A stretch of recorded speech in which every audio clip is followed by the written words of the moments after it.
జగన్ కు ప్రతిపక్ష హోదా వస్తుందా? రాకపోతే ఆయన పరిస్థితి ఏంటి? దీనివల్ల పార్టీకి ఏం కలిసి రాదు. తన పంతం నెగ్గించుకోవడానికి మాత్రమేనని అంటున్నారు. న్యాయస్థానం ఒకవేళ ప్రతిపక్ష హోదా ఇస్తే ఆయన అసెంబ్లీకి వెళ్తారా అంటే చెప్పడం కష్టమేనని అంటున్నారు ఆ పార్టీ నేతలు. తనకు ప్రతిపక్ష నేత హోదా కల్పించాలని కోరుతూ వైసీపీ అధినేత మాజీ సీఎం జగన్ న్యాయస్థానం తలుపు తట్టారు. ఈ పిటిషన్పై విచారణ చేపట్టిన న్యాయస్థానం అసెంబ్లీ స్పీకర్, సెక్రటరీకి నోటీసులు ఇచ్చింది. రూల్ పొజిషన్ వివరాలు తన ముందుంచాలని ఆదేశించింది. తదుపరి విచారణను మరో 3 వారాలకు వాయిదా వేసింది. జగన్ దాఖలు చేసిన పిటిషన్పై ఏపీ హైకోర్టులో వాదనలు జరిగాయి. జగన్ తరపు న్యాయవాది తన వాదనలు వినిపించారు. ప్రభుత్వం కక్షపూరితంగానే ప్రతిపక్ష నేత హోదా ఇవ్వలేదని వినిపించారు.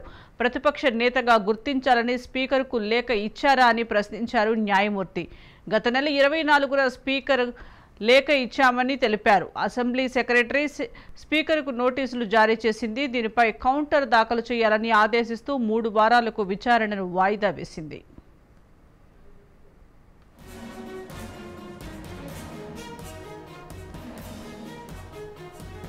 ఏపీ శాసనసభకు జరిగిన ఎన్నికల్లో వైసీపీ కేవలం 11 సీట్లకే పరిమితమైంది. తనకు ప్రతిపక్ష నేత హోదా ఇవ్వాలని కోరుతూ వైసీపీ అధినేత జగన్ గత నెలలో స్పీకర్కు లేఖ రాశారు.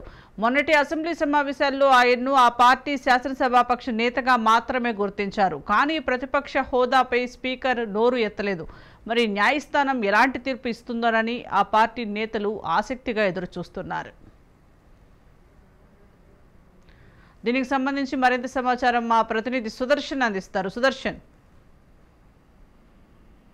ఇప్పుడు ప్రతిపక్ష హోదాకు సంబంధించి చివరికి జగన్మోహన్ రెడ్డికి కోర్టు మెట్లు ఎక్కాడు. హైకోర్టులో ఇప్పుడు విచారణ జరుగుతుంది. విచారణ సందర్భంగా కోర్టు కొన్ని ఆసక్తికరమైన వ్యాఖ్యలే చేసింది. అంటే జగన్మోహన్ రెడ్డి లాయర్ వినిపించినటువంటి వాదనలు ఏ విధంగా ఉన్నాయంటే, 4 పార్టీలకు ప్రాతినిధ్యం ఉంది ఏపీ అసెంబ్లీలో.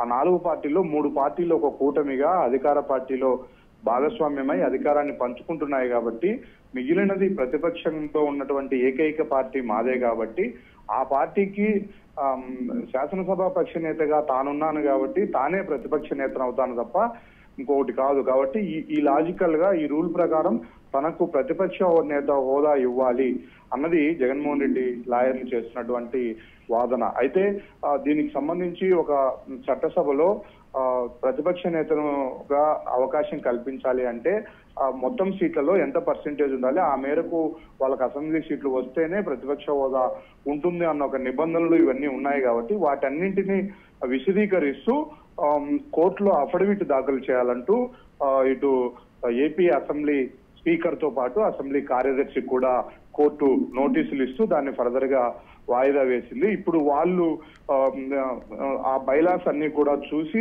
దాని ప్రకారము కేవలము 11 సీట్లు మాత్రమే వచ్చాయి కాబట్టి కనీసం 18 సీట్లు అసెంబ్లీ హోదా ప్రతిపక్ష నేత హోదా ఉండాలి అంటే 18 సీట్లు ఉండాలి.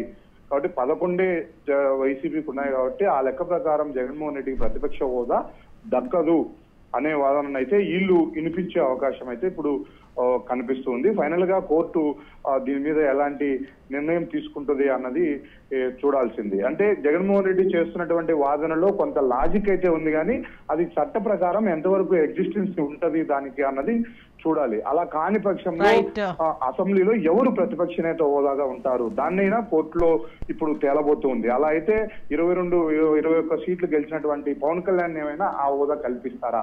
ఆయన ఎలాగూ ప్రభుత్వంలో భాగస్వామి అన్నాడు, అది వీలు కాదు. కాబట్టి ఈ కొంత కన్క్లూజన్ కు రావడానికి ఈ లాజికల్ పాయింట్ తోనే జగన్మోహన్ రెడ్డి కోర్టులో దాన్ని మూవ్ చేస్తూ ఉన్నారు. ఫైనల్ గా ఎలాంటి తీర్పు వస్తుందన్నది చూడాలి. Right, thank you Sudarshan.